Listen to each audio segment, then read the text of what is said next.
Okay, now we just start the recording and transcribing. And we begin again.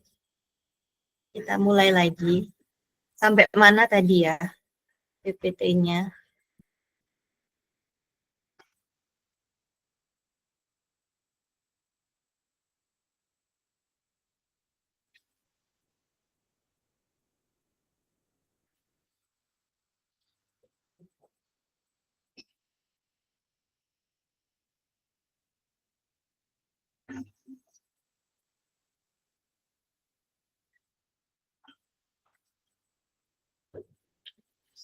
Udah kelihatan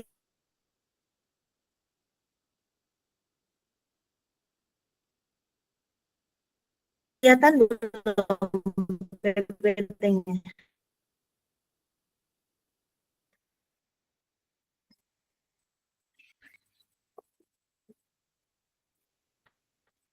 Apa udah kelihatan, guys? Udah, Bu.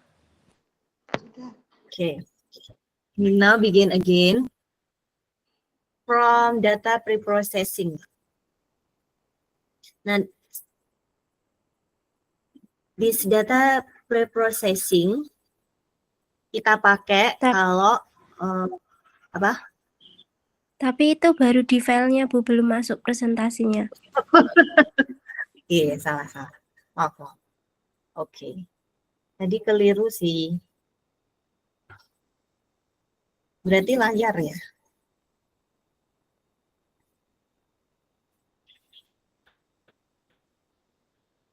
I'm sorry.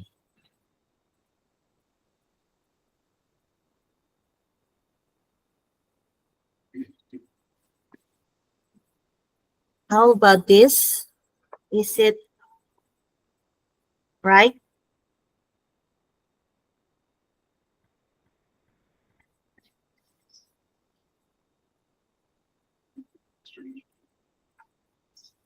Ini udah benar?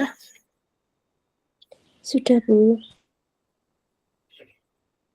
Sekarang kalau data preprocessing means that if you wanna make a data more clean, more complete, or more balanced, you can choose this process, data preprocessing. So after the data collection, the collection of data, then you have to do the data preprocessing. If the data is not clean or it is noise or imbalance or incomplete the data, so you can format the data to be more clean, more complete, and more balanced. After that, you can do the data splitting. Data splitting means that you can split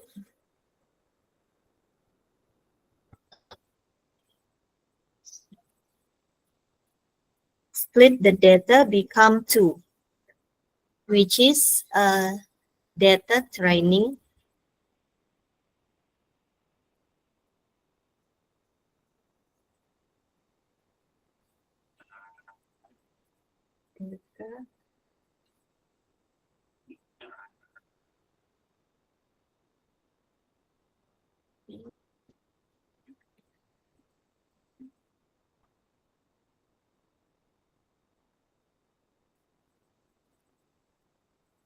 data training means that you can learn and build model.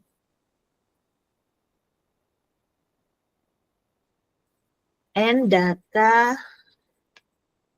testing.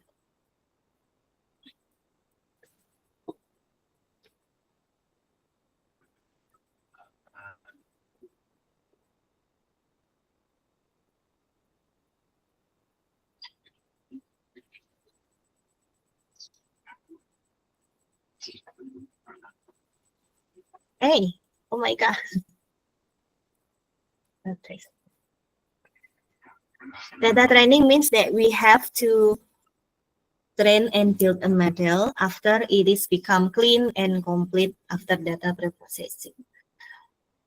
So it is called data training. Besides that, we can also use the data testing. Data testing means you can do the data testing later ya. Later. Atau selanjutnya.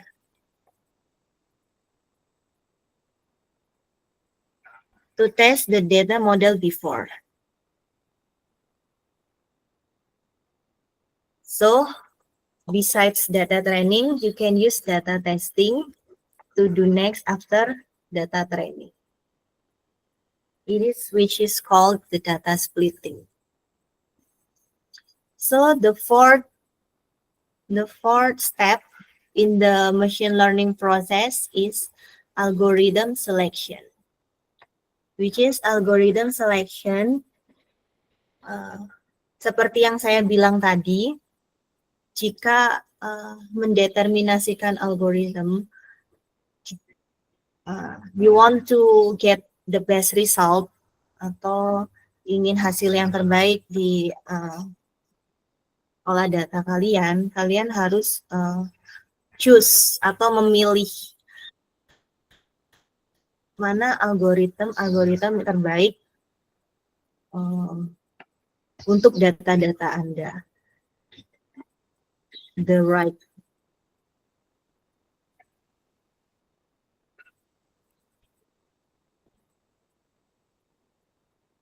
Ya, memilih atau choose.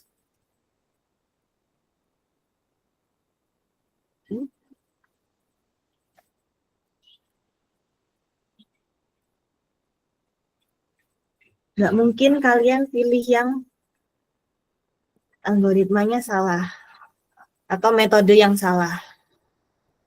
Jadi kalian harus pilih algoritma yang terbaik. Untuk apa? Ya untuk menghasilkan hasil yang sesuai ekspektasi kalian tadi.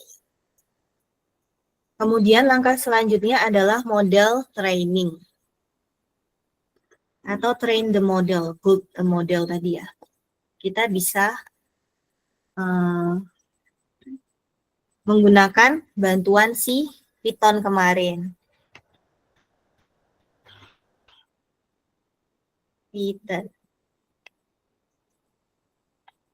PHY.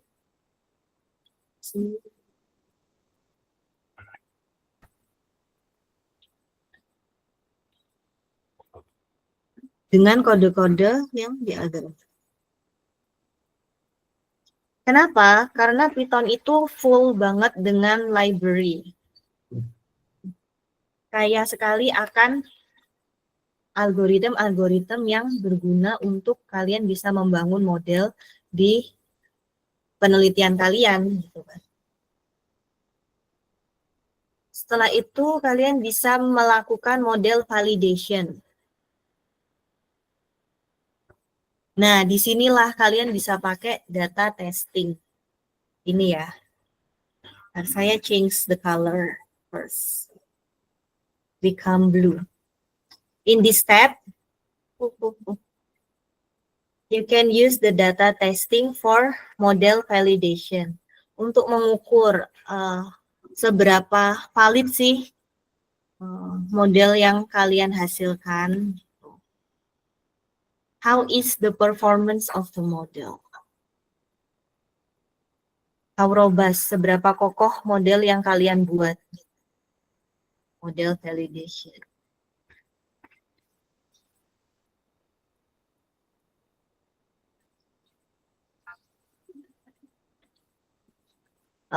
Whether it is become 100%, 100%, 100% gitu ya. Tapi itu nggak mungkin kalau kalian bisa menghasilkan 100% robust. This is impossible. Hal yang nggak mungkin. Jadi pasti kalian cuma bisa merobaskan, bahkan bisa 90%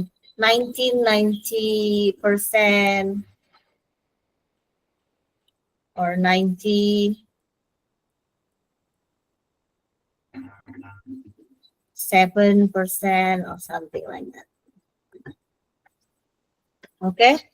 After that, setelah itu kalian beranjak ke model optimization.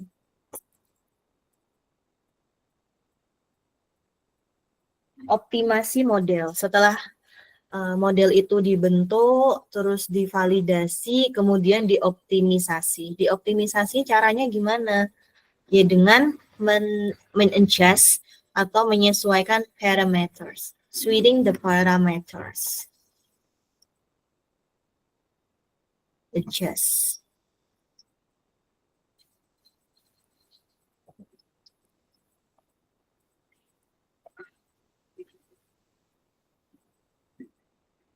Apa yang disesuaikan? Who's adjusting is the parameters. Kayaknya kok gini?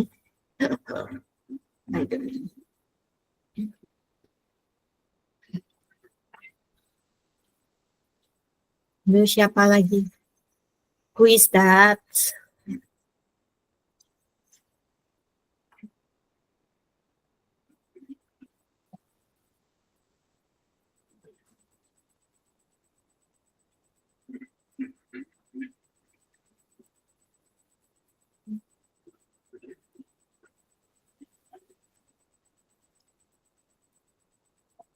Parameters. If there are some insufficient model atau model yang nggak sufficient, model yang nggak tepat, atau yang kurang balance, segala macam, kalian bisa adjust di parametersnya. Or you can back to the data pre-processing again. Atau kalian bisa kembali ke data processing lagi untuk menemukan data-data yang hilang atau yang nggak komplit tadi.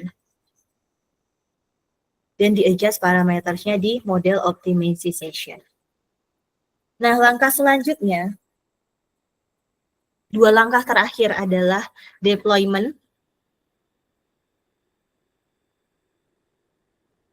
Deployment means that, berarti bahwa model yang sudah kalian sesuaikan tadi, yang jadi sufficient tadi atau yang sudah jadi lebih tepat, itu dipastikan harus bisa digunakan di aplikasi-aplikasi lain selain Python ya, misalnya di Google Colab atau di website gitu. Jadi bisa lebih berterima umum atau general ke semuanya. Nah, yang terakhir adalah monitoring dan maintenance. Jadi setelah semuanya udah set, udah fix, udah clear, udah sufficient, udah tepat, dan udah bersih, udah clean, udah jelas, clear, sehingga kalian bisa memonitoring, mengawasi, dan merawat ya si hasilnya tadi, kinerjanya tadi, model tadi. Memonitoring kinerjanya atau memonitor the performance. Okay, next.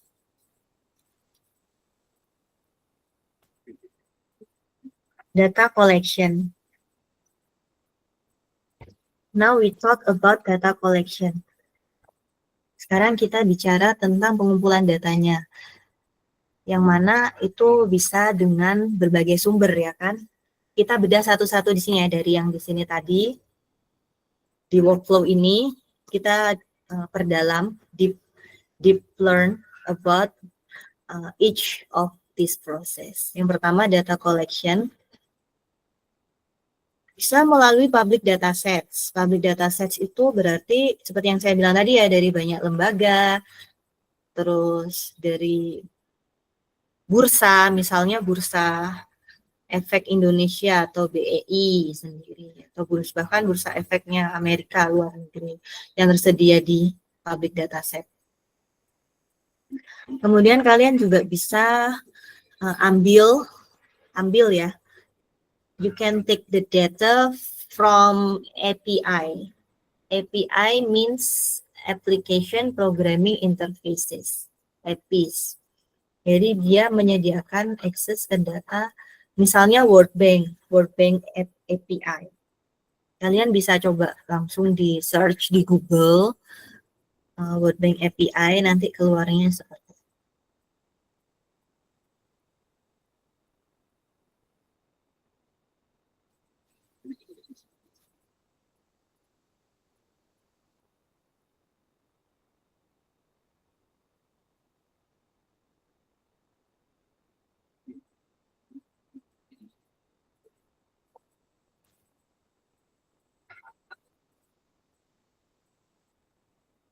Kok nggak bisa skip ya?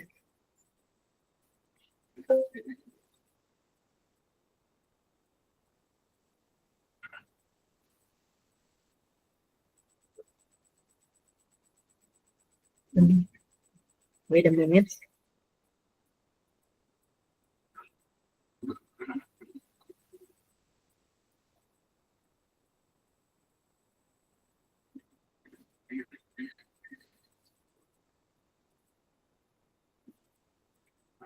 Nah ini ya, contohnya World Bank API. Bisa kelihatan ya? Bisa dilihat?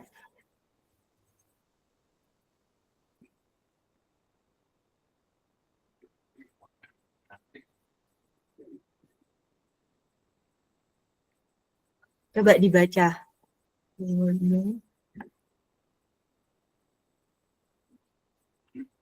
Ini berarti tentang apa?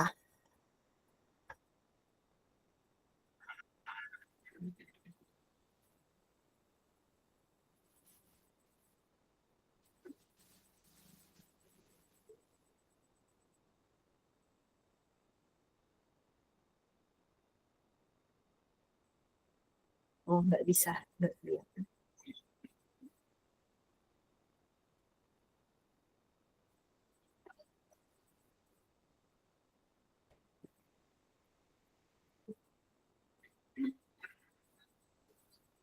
Ini ya, API Documents.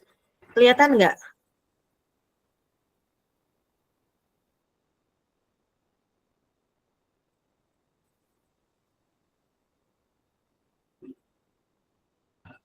Jadi kalian bisa klik di sini untuk menemukan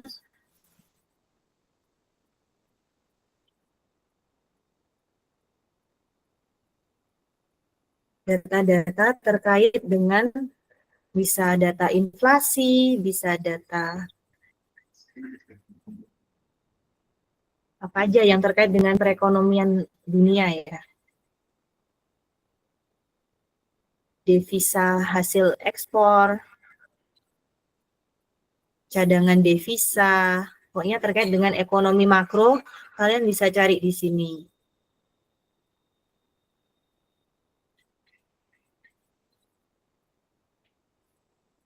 Sini udah jelasin juga overview, how to query, how to request. Jadi kalau misalnya datanya memang nggak ada di sini pun, kalian juga bisa minta ke sini. Klik aja.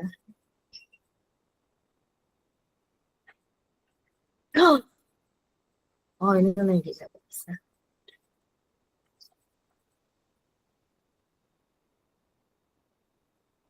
How to retrieve passage.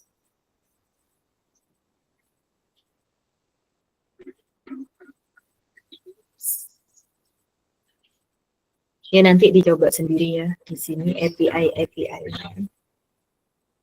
Tapi memang datanya tuh bentuknya gini.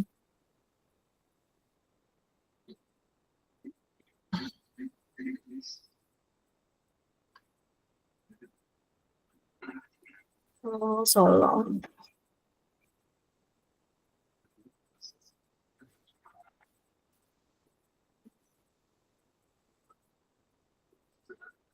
Wait a moment. Nah, ini data range. Jadi kalian bisa cari berdasarkan tanggal juga atau date. Date.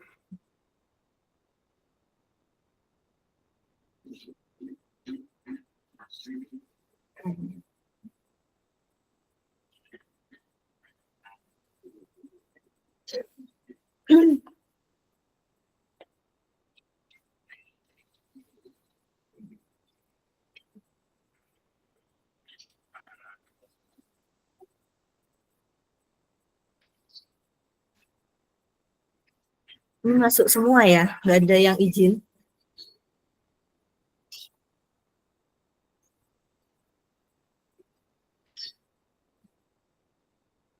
Nah ini ya, nanti datanya bentuknya kayak gini.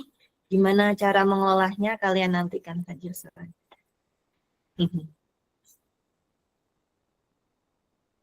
Jelas ya? Bisa diingat-ingat.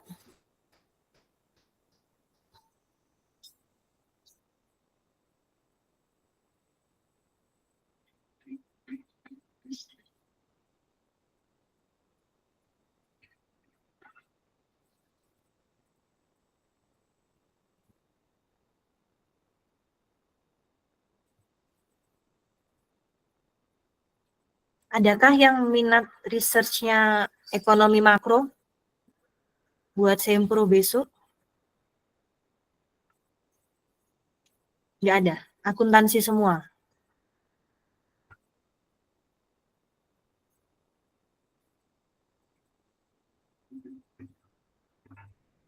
Oke, kita lanjut dulu ya ke PPT-nya tadi.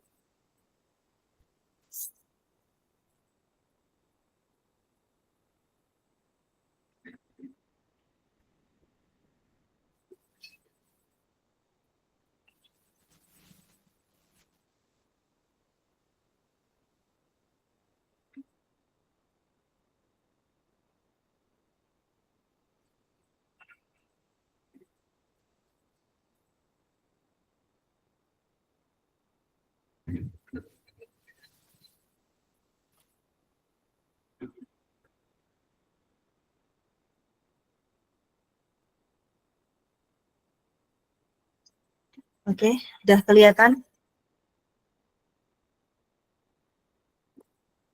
Sampai mana tadi?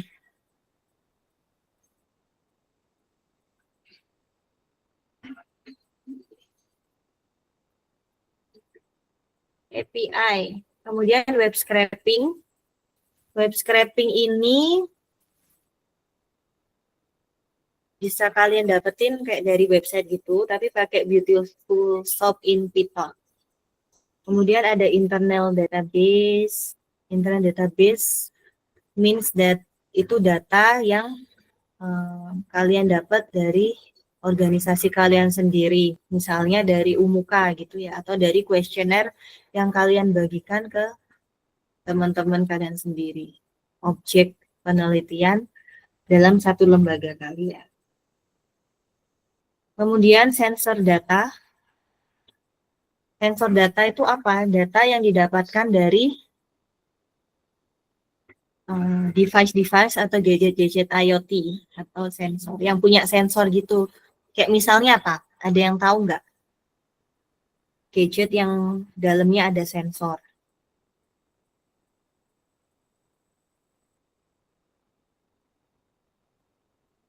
Misalnya kayak alat-alat pertanian itu ya, alat-alat pertanian otomatis yang otomatis siram, otomatis kasih sinar matahari, itu kan dia punya sensor. Nah, di situ kalian bisa ngumpulin data dari alat sensornya itu tadi, alat otomatisnya. Misalnya kapan tanaman itu baiknya dikasih sinar matahari gitu. Itu nanti kan terintegrasi di situ di alatnya. Kapan waktu siramnya yang benar, atau berapa mililiter, berapa liter sih air yang dibutuhkan. Itu kan bisa banget ya buat kumpulin datanya pakai IoT device sensor data di situ.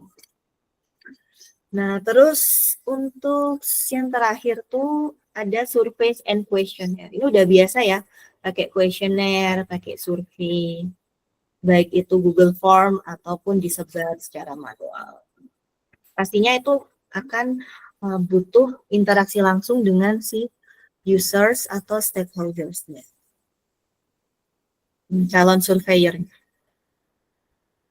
Dah, kemudian ini tadi kan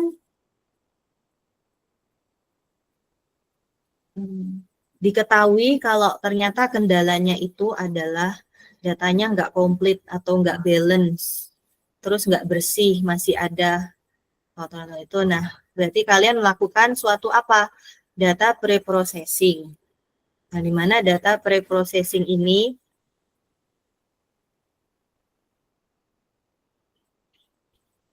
kalian bisa lakukan di Python.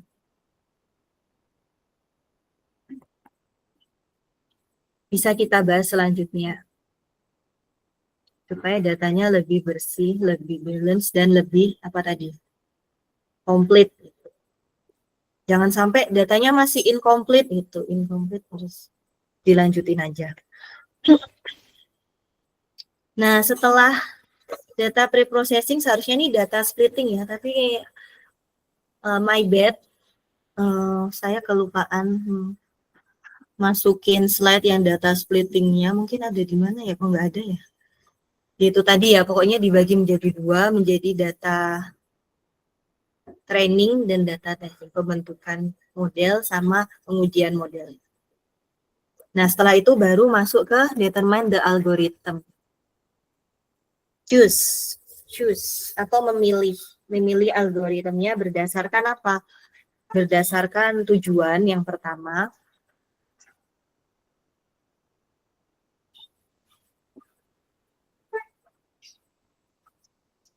Berdasarkan tujuan itu yang kayak gimana? Berarti berarti bisa jadi kayak gini. Kapan model itu harus mulai dibentuk, atau gimana cara efektif untuk train atau build the modelnya kayak gitu. Jadi sesuai tujuannya, kapan, bagaimana, di mana, seperti apa. Nah, yang kedua itu choosing the algorithm based on data characteristics. Berdasarkan karakteristik dari datanya itu sendiri. Nah, kalau dari karakteristik berarti gimana caranya model yang dibentuk tadi bisa menghasilkan hasil yang sufficient atau hasil yang tepat, yang bagus. Nah, yang ketiga adalah memilih algoritma berdasarkan kinerja dari si model. Atau lebih gampangnya kita bilang ini trial and error gitu. Trial, error. Coba lagi, coba gagal, bikin lagi, coba gagal, bikin lagi. Jadi sesuai kinerja dari si modelnya. Oke. Jadi cukup jelas ya? Belum ada yang tanyakan?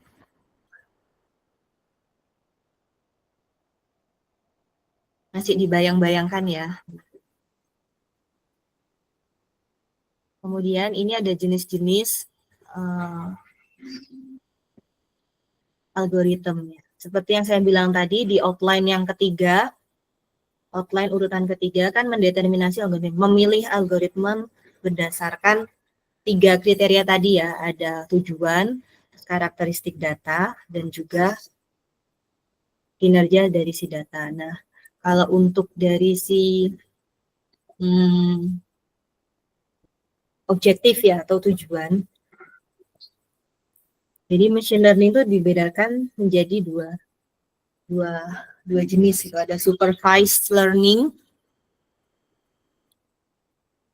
dan unsupervised learning. Di mana si supervised ini dia itu pre-categorized. Jadi dikategorikan lebih awal. Dia namanya supervised. Terdiri dari classification dan regression. Kalau classification itu apa? Classification itu dia mempredik atau mengira-ngira ya. Mengira-ngira hasilnya itu sesuai dengan kategori. Jadi misalnya aku punya data A, B, C, A warnanya merah, Terus B warnanya biru. C warnanya pink. Nah, berarti dia kan terkategori berdasarkan warna atau color gitu ya. Jadi nama lainnya categorize atau classification or categorize. Oke. Untuk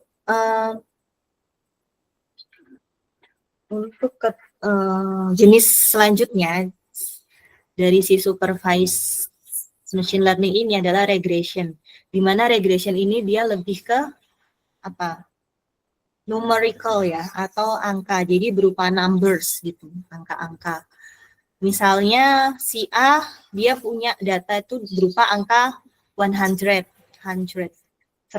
gitu.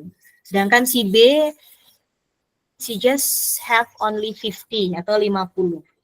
Nah, di situ dia terbagi, terpisah berdasarkan angka atau length. Jadi yang ini tadi berdasarkan color, ini misalnya ini kategori selain angka lah ya, ini hanya angka, regression and classification. Nah, untuk jenis terakhir dari si machine learning ini, dia ada unsupervised learning. Unsupervised meaning that the data is not labeled. Jadi dia nggak ada dilabeli apa-apa in any way. Beda sama yang supervised. Dia nggak punya label apapun. Jadi dia bisa terbagi menjadi clustering, association, dimension generalization. Clustering means that it could be grouping in one color. Jadi yang merah sama merah sendiri, biru sama biru sendiri, clustering similar. Jadi hanya dikelompokkan sesuai dengan persamaan yang mereka miliki. Kalau association, dia lebih grouping ke frekuensi ya, frequently, yang lebih sering bersama, itu dia lebih ke association. Sedangkan generalization or dimension itu dia kelompokkan dari yang terbaik atau yang the best, jadi yang semuanya tersedia gitu, the best. Kalau ini tadi dari similar, ini dari paling sering, frequently, yang jangan lebih the best. Bisa dipahami ya sampai sini? Bisa dimengerti yang ditanyakan?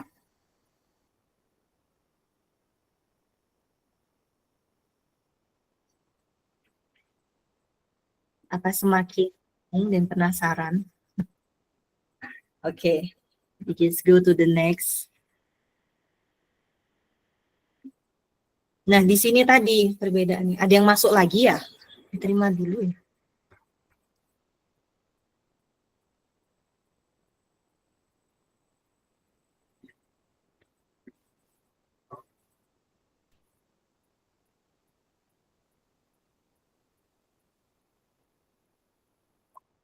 Siapa? Suci? Tadi keluar. Oh, nggak pakai latar belakang, kenapa ya? Wait a minute, I choose the background ya, guys.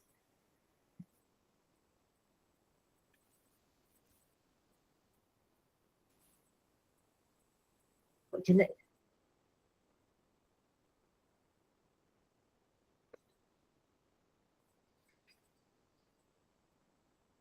Jangan, nggak usah.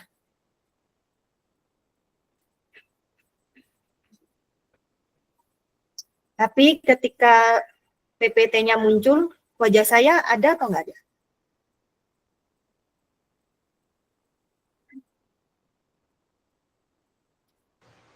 Tiga. Nggak ada, Bu. Nggak ada, Bu. Cuma PPT-nya aja. Siap, makasih infonya. Ini gimana sih?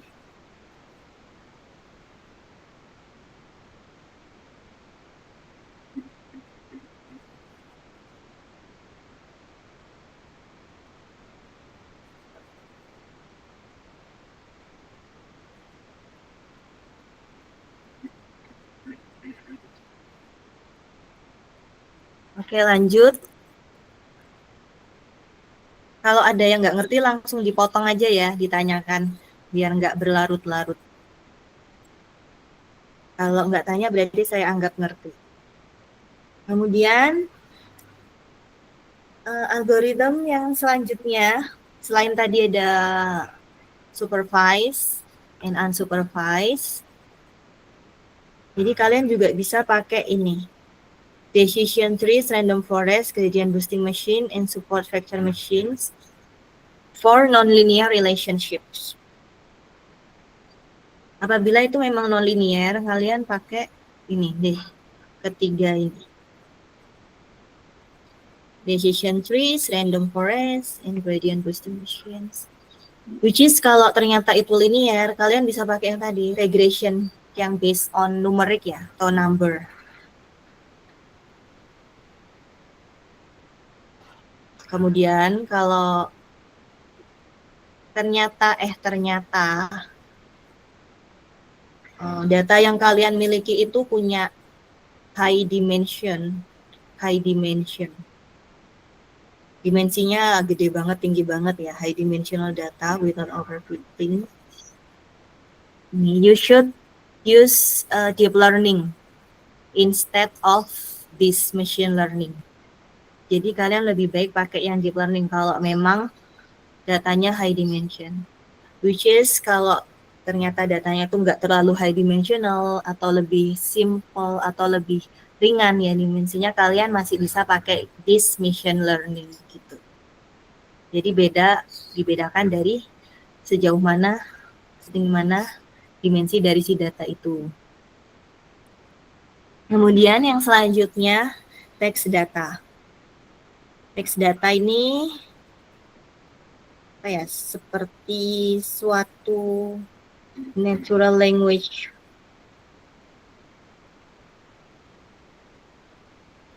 Seperti datanya itu bagaikan suatu bentuk kata-kata gitu ya, atau kalimat, susunan kata gitu. Misalnya kalian cari di sosial media, data yang kalian peroleh atau data yang kalian kumpulkan, yang kalian pakai itu bersumber dari sosmed.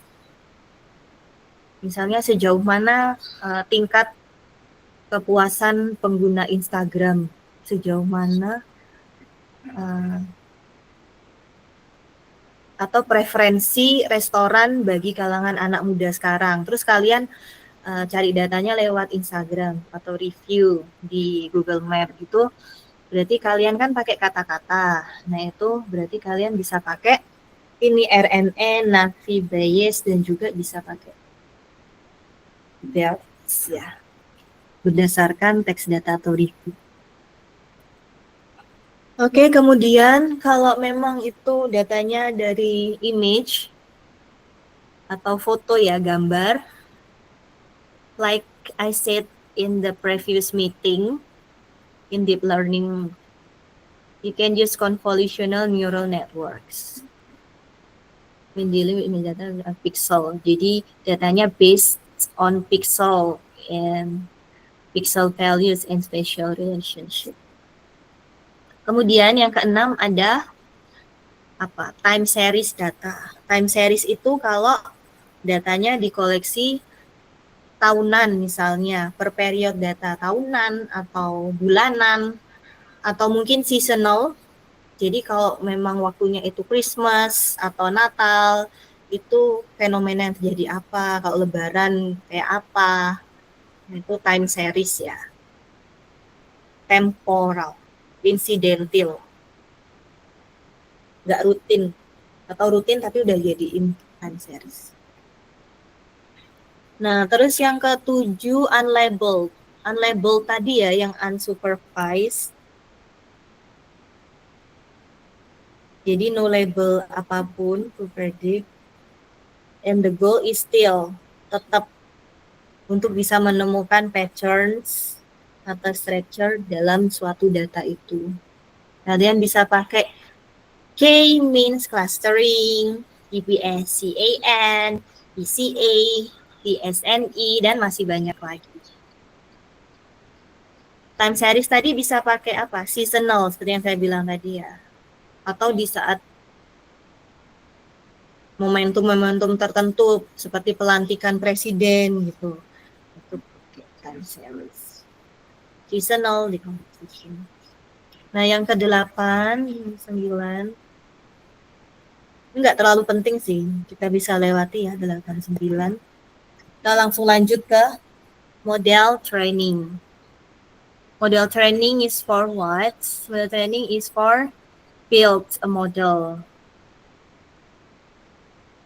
with a Python environment. Ini tadi untuk k-fold cross validation is used on dataset with relatively small amounts of data. So if you just have a small amounts of data atau cuma punya data yang sedikit, kalian bisa pakai k-fold cross validation. Yang mana data is divided into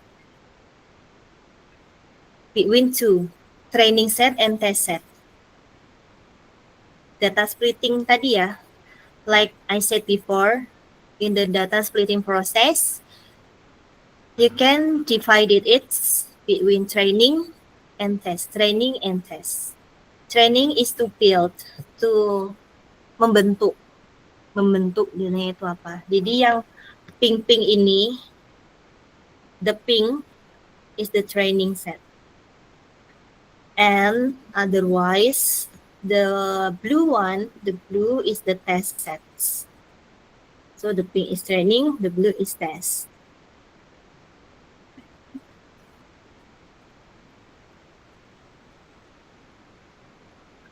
The next step for the machine learning process is classification model. Oh, I'm sorry. The definition is wrong. My bad. This is for the model training. Okay. Clustering. Clustering.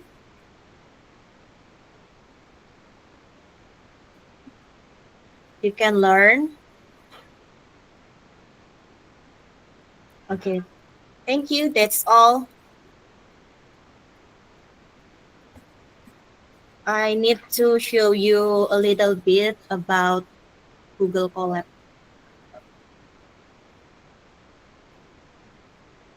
Pas asar ya.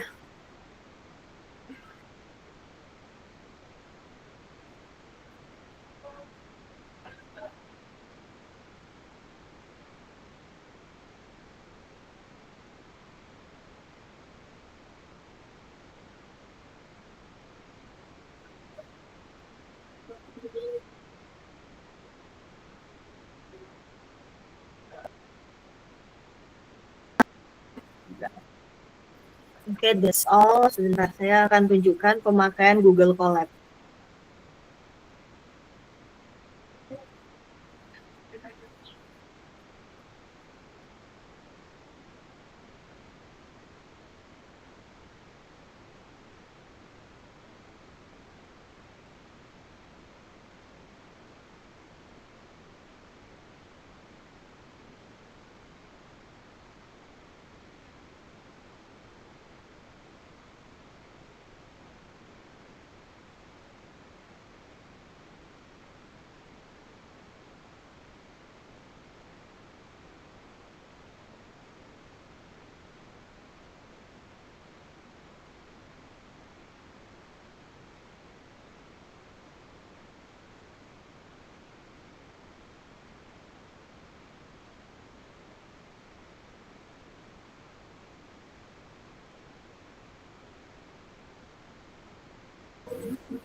Cara kirim dokumen lewat sini tuh gimana ya?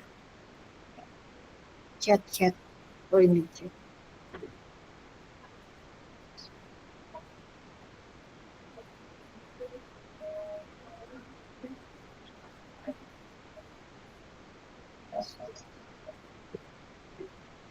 Oh, enggak, saya kirim lewat WA aja.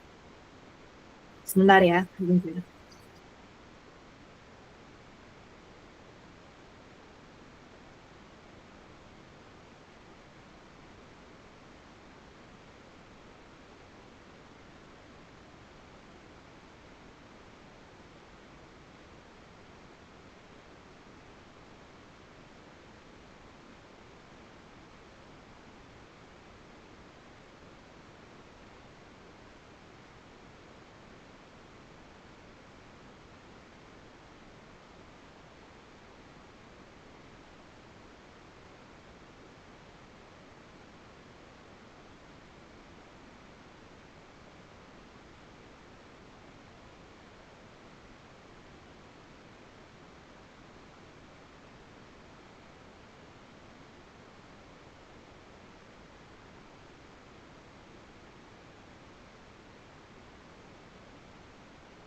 Itu ya udah saya kirim file ke WhatsApp.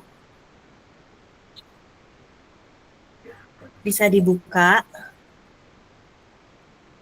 filenya.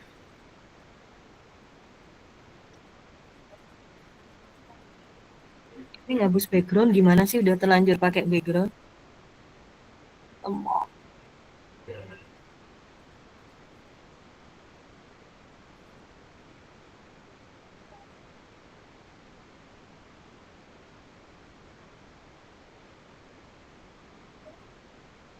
Oh iya, bukanya di Google Colab ya. Nah, saya kasih linknya.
Benar ya, agak lemot.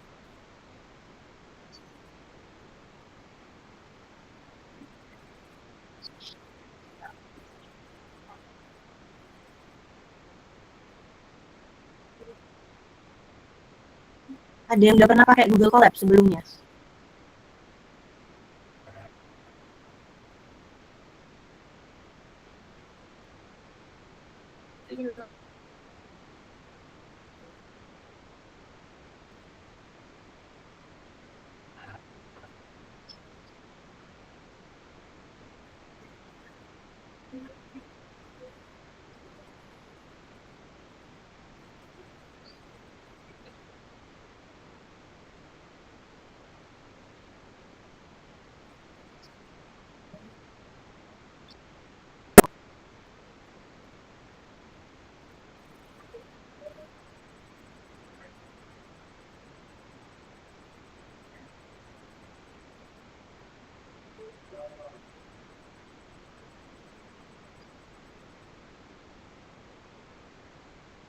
Ini ya, udah kelihatan.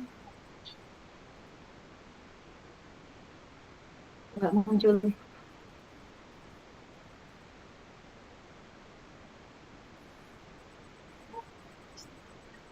Nah ini, udah kelihatan, bisa diakses.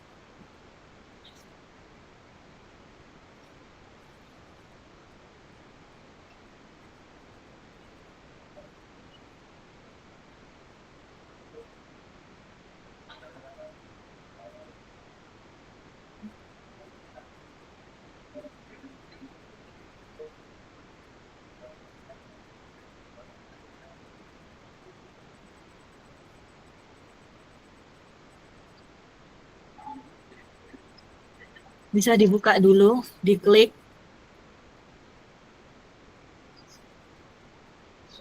Bisa ya, semua buka di Google-nya ya. Oke.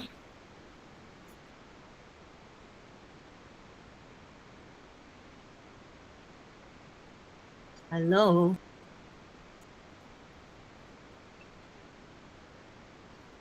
Nah, ini tampilannya. Kalau ada yang nggak bisa, raise your hand ya, biar saya tahu kenapa.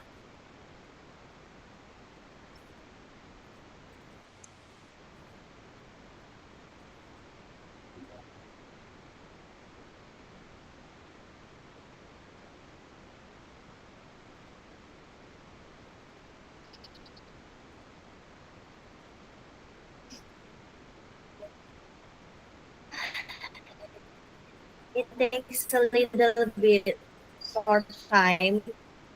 Guys.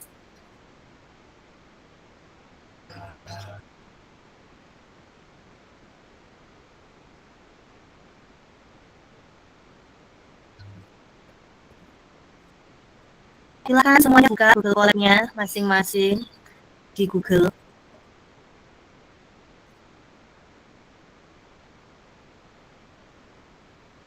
Belum bisa, Bu. You can choose upload.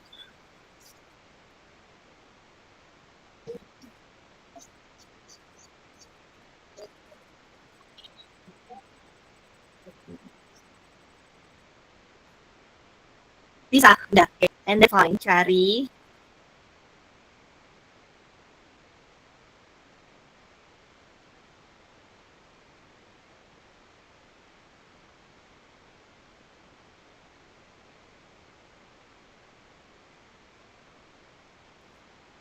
Cari filenya yang tadi saya berikan.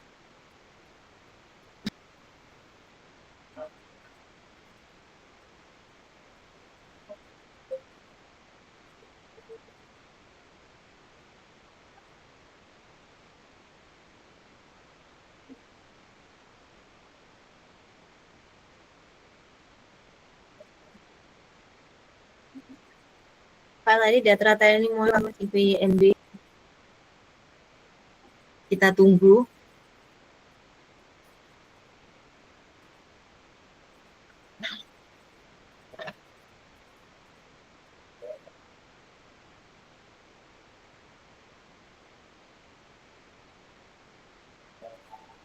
Harus sabar, menunggu dengan sabar dan telaten ya sampai berhasil. Kemudian kita cek isinya. Kita cek dulu.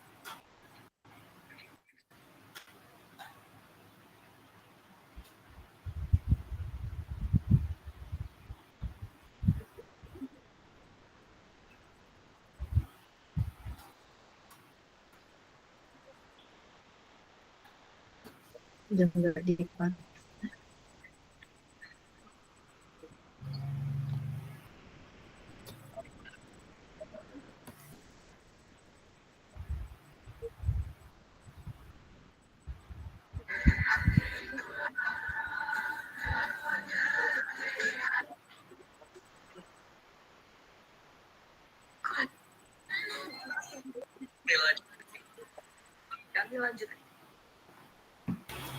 Ya, ada yang belum? Belum, Bu. Belum, Bu. Belum raise your hand. Belum, Bu.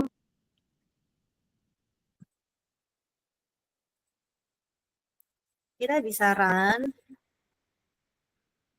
Maaf ya ada suara azan karena ini kan pas asar.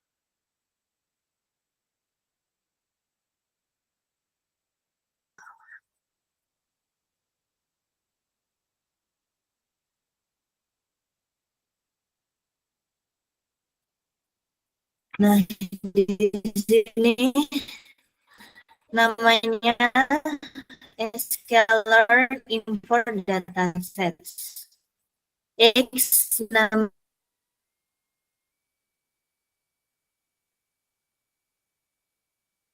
namanya atribut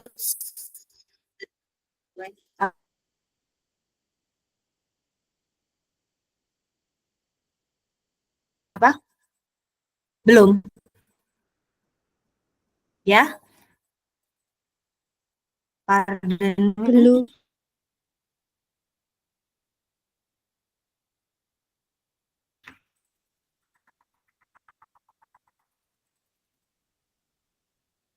Saran sih.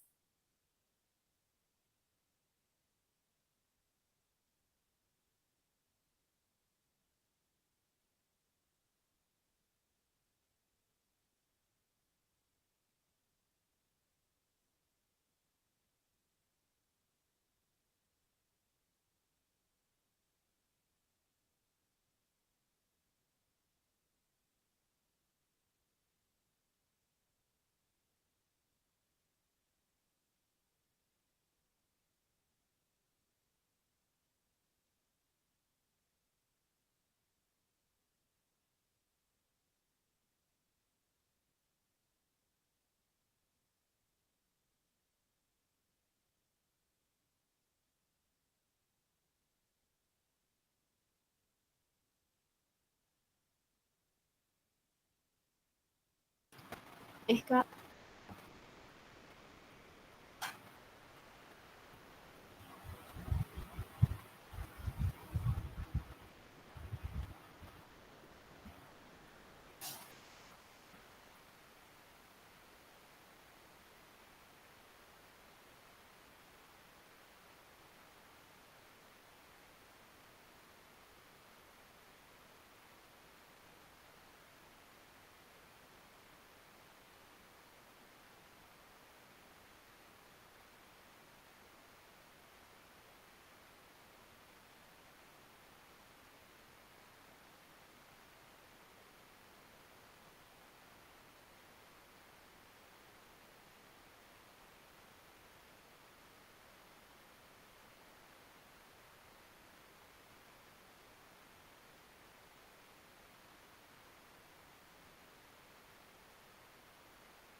Aduh, maaf kenapa hilang ya? X.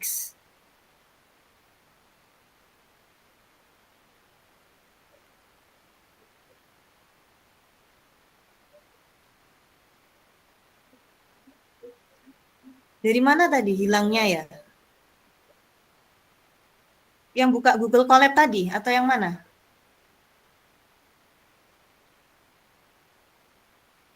Gitu di. Pas suruh buka tadi, busapnya Oh, langsung habis hilang. buka. Ya udah. Ya, Iya, Bu. kita ulangi 15 menit. Baterainya udah mau.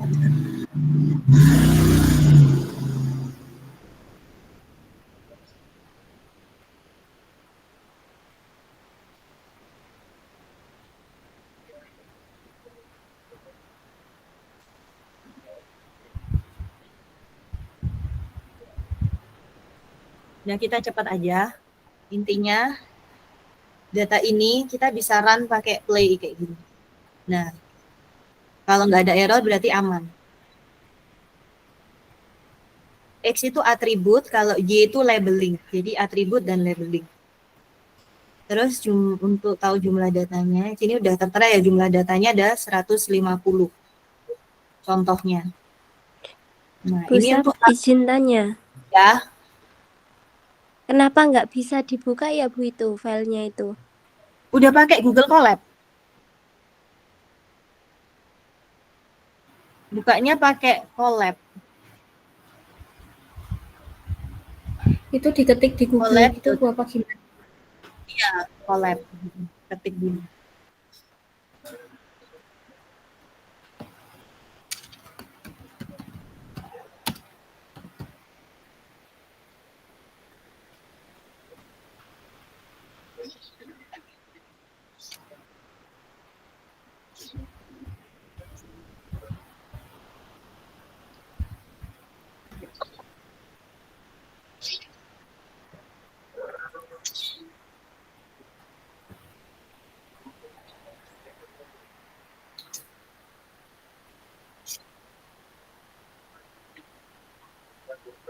Bisa?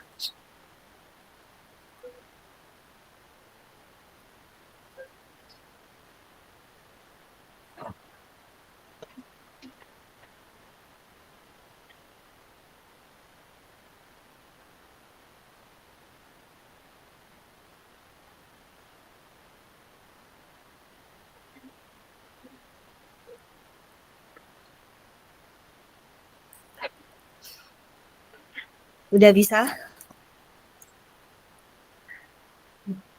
Terus Sebentar Bu. di file ya belum.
Sudah bisa, Bu. Sudah, oke. Sampai kebuka datanya. Nggih, Bu, tampilannya sama seperti punya Bu Sabrina itu. Oke, sip, pinter. Berarti next kalian bisa pencet-pencet di bagian atau rubah-rubah di bagian sebentar. Play ini ya. Pastikan nggak ada error. Tombol play ini. Untuk nge-run datanya, di run. Terus jangan lupa dibaca. Ini bisa kalian klik ya, dibuka dulu. Link dataset iris provided in Sklearn.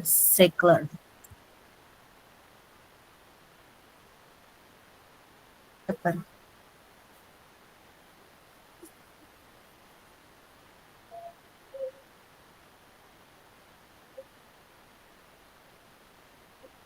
Sambil nunggu masih lama.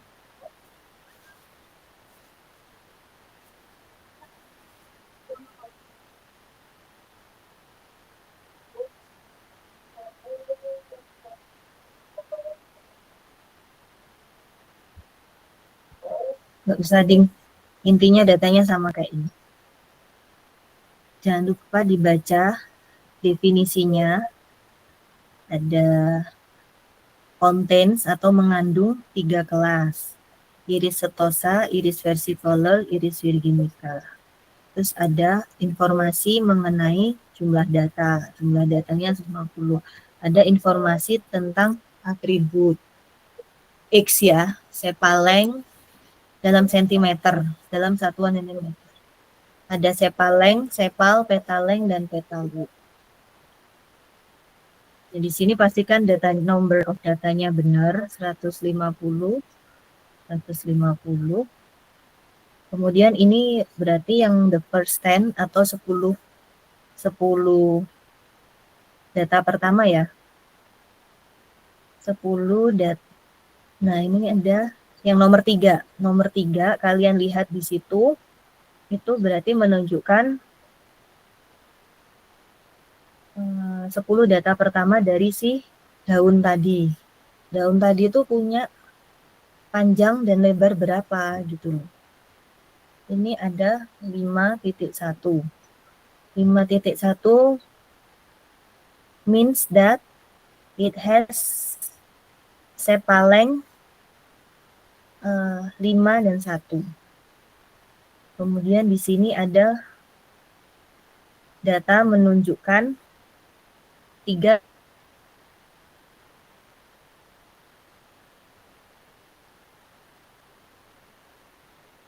titik 5. 3.5 means that for the sepal in centimeter 3.5. Duluan 1.4 dan 0, petal width in centimeter.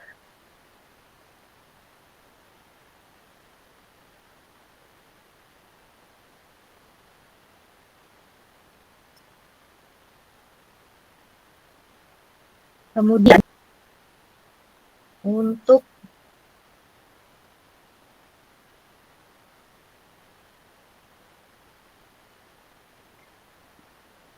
label atau X di sini. Kemudian labeling, label atau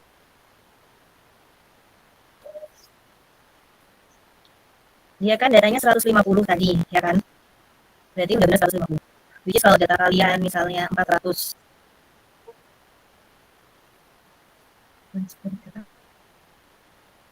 Oh, akan seperti ini kalau jumlah daunnya 400.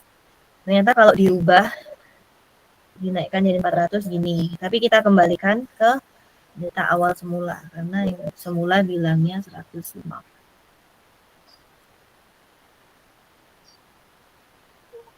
Ngerti ya di sini? Nah, 0 Ini sini kan label atau untuk huruf Y, Y, dia punya 0, 1, 2. Berarti 0 itu untuk apa tadi? Namanya yang di scroll ke atas ya. Di scroll ke atas. Y atau labeling 0 for iris sentosa. 1 for ya. Tadi kan ada 0, 1, 2. 0 untuk iris sentosa, 1 untuk iris versicolor, dan 2 untuk iris virginica. Jadi terbagi menjadi 3 kelompok labeling, 3 Y. Ini Y pertama, Y kedua, Y ketiga.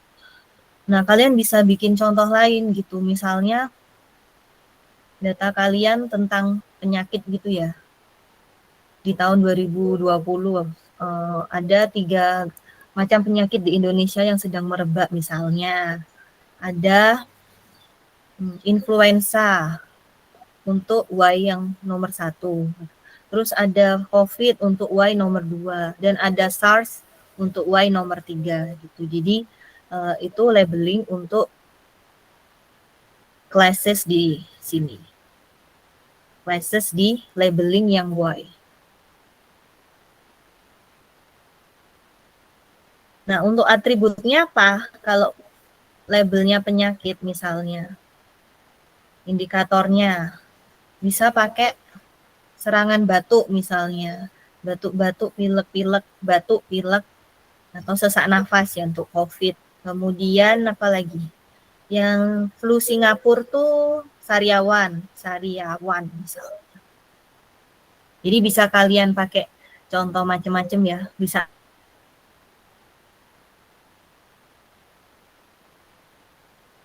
ambil sampling, bisa ambil sampel yang beragam. Oke, kemudian kita masuk ke data splitting.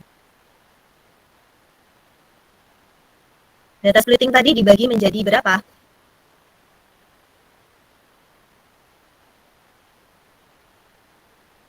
Bagiannya. Menjadi 2. Apa aja? Ini data splitting, training, dan ini ya, data splitting, training dan testing. Training untuk membangun suatu data itu tadi, testing untuk mengujinya. Nah, ini di sini ada persentase, guys. Persentasenya kebetulan di sini baru 0,5. Kalian bisa atur-atur sendiri mau persentase berapa. Misalnya mau persentase berapa? 0,7 ya. 0,7. Kalian run dulu. Fixin dulu di sini. Terus di sini hasilnya akan berubah. Dari tadi kan 0,5. Kalau 0,5 kan 7,5. Nah, ini. Jadi 105. Karena 70% dari 150. Untuk training. Sisanya di testing, 30%-nya 45. Dan and so on. Dan seterusnya. Oke, sini bisa dipahami ya.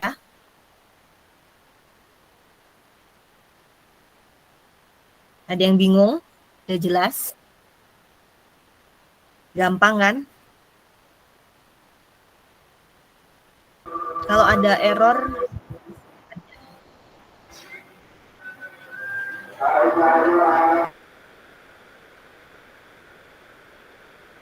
aman ya, nggak ada error ya.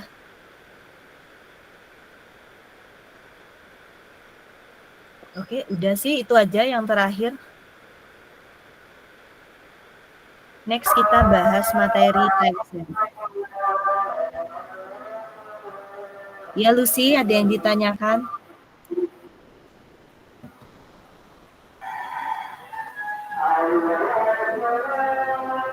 Enggak, Bu. Oke ya, saya kira cukup sampai di sini. Jadi awal kita bertemu. Semoga bermanfaat. Bisa dibuat latihan sendiri pakai Google Colab. Bisa cari data di internet bebas. Terima kasih atas join kelasnya hari ini. Wassalamualaikum warahmatullahi wabarakatuh. Waalaikumsalam warahmatullahi Waalaikumsalam warahmatullahi wabarakatuh. Waalaikumsalam Selamat Lebaran ya, warahmatullahi mohon maaf. wabarakatuh. Waalaikumsalam. Ya Selamat Lebaran juga Bu Sab.